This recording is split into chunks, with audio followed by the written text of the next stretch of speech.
All right, so haven't done one of these for a while. The Canucks tonight, 3-2 overtime victory over the Anaheim Ducks. What was interesting was JT Miller came in. I think I said I was hoping he'd get a goal before he got it. I'm still a JT Miller fan. I apologize. I was fanboying a lot. I thought he played well tonight. Might have been one of their better penalty killers. They had a 5-on-3 against them. They killed that off. The penalty kill's definitely better under Tocchet. And I understand that they're the Ducks, right? So it's faint praise, but the Canucks are still undefeated this season when I've gone to see them live. So that's something, considering their home record being as it is and everything.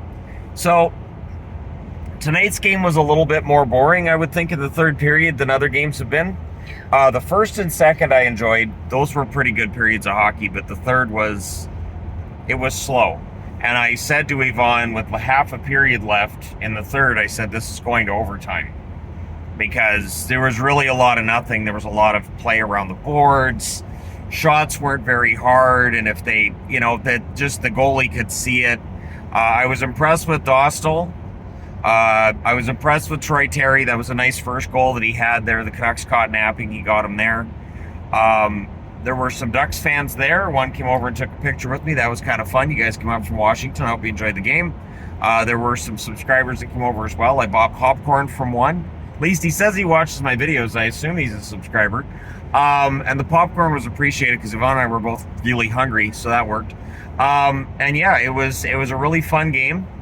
I'm glad that we went. I understand that I missed a couple of games that had kind of fun finishes to them as well. I'll be recapping those as soon as we get home. But yeah, I mean, it was 3-2 victory. I was glad to see Willanen out there, Jolson. There was a lot of guys that Yvonne's been watching in Abbotsford because she's seen a lot of the Abbotsford games I haven't been able to go see. It's always funny too when I see Sheldon Dries. They had Dries with Amon and Dakota, Joshua, and yeah, Joshua and Amon are much, much taller than Dries, so I feel that. And yet, for my birthday, Yvonne got me a fun practice jersey from the... Abbotsford? Yeah, but no, the name of the holiday. Diwali. The Diwali jersey of Sheldon Dries. So Dries' jersey fits me, so I'm very glad that he was an Abbotsford Canuck and that I have a jersey that has his name and number on it. I've always been a big follower of the guys who aren't necessarily the star players, because to me, those are the guys who have to bust their ass every single night to stay in the league. Those are the guys who I just feel like, and it's not that the effort's not there from the others as well. I'm not trying to say it's not, but it's just, that if they have a couple of bad nights, they could find themselves on waivers and sent to the AHL. And even when I was a kid, I always respected the players who weren't the big stars. So I know I talk a lot on the channel about guys who are fourth liners and bottom two, and I've seen a lot of comments like, why does Shannon like this person? Because I know they have to work hard. And I know they're not getting paid $5-6 million a year. They're getting $750,000 league minimum in many cases. And while that's a lot of money still, it's nowhere near that multi-millionaire kind of lifestyle. So I do respect those players, and that's why I talk a lot about them as I do. And I don't think they get a lot of the press. I don't think they get a lot of the attention, so I'm glad to give them that attention.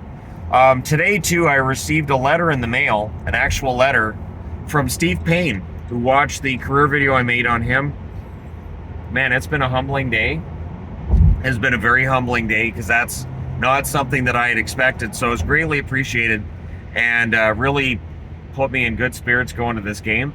So I'm on Team Tank, but I want to explain this too. I still want to see the team doing well. I want to see the team, playing better. The penalty kills improved. The defense has improved. The numbers have improved.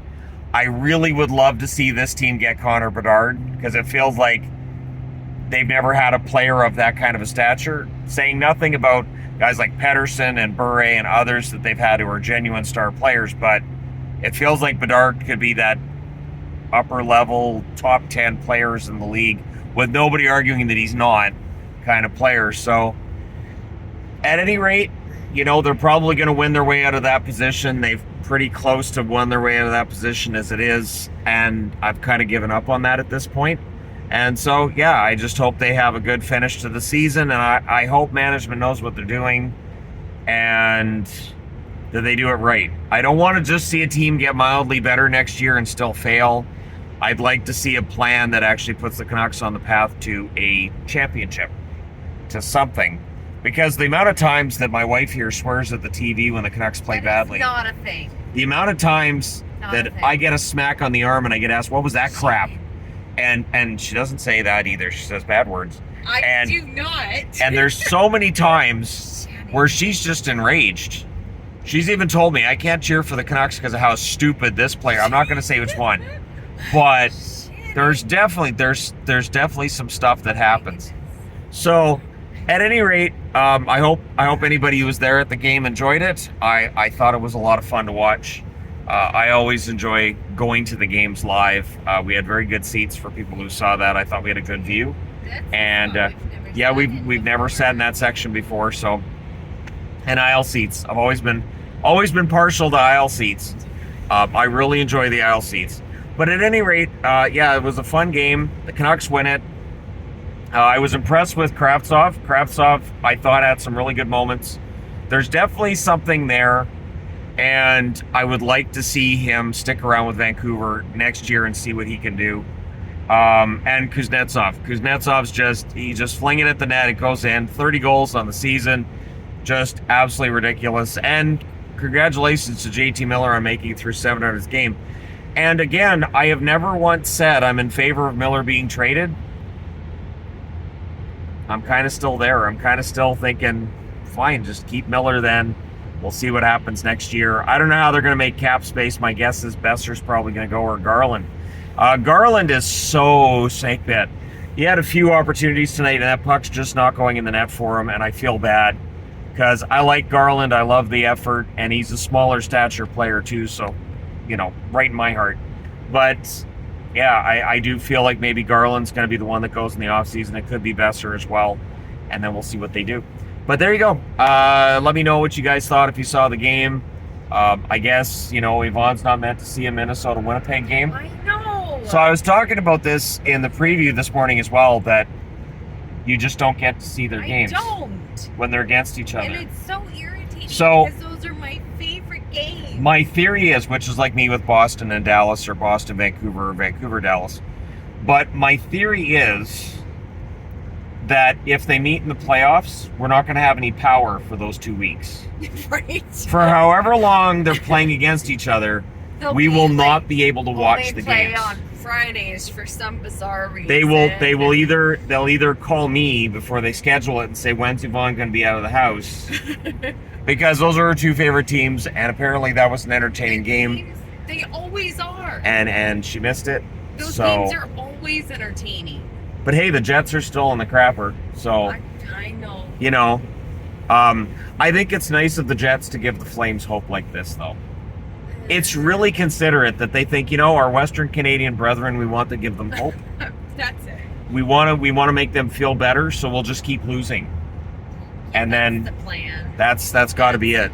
Because they went from being really good to being really bad seemingly overnight. But at least you got to see Vancouver win tonight. Hey, maybe Vancouver will catch them. At this rate. Right? At this rate. Oh my gosh. Not the playoffs, but Winnipeg. But at any rate, that's something else I'll talk about when I get home and I do the recap. Of course, this video gets uploaded first. Thank you guys so much for watching, for all your support, as always. And for everybody who's come over and said hi during the game tonight, thank you. For people who thought about it, thanks for thinking about it. There were people that Yvonne caught, looking over and smiling and elbowing the person next to him. They know who you are, that kind of thing. We know the look at this point. We've got that figured out. So thank you guys so much. And yeah, this is my last Vancouver Canucks game for the season. There's one Abbotsford game I should be able to go to before the season's done. We figured that out when we were looking through the schedule. And yeah, we'll see how things go the rest of the way. But yeah, so thank you guys for watching. Do hit like and subscribe if you're browsing your way through. You just happened upon this video. Thank you guys so much for all your support. I will talk to you again soon.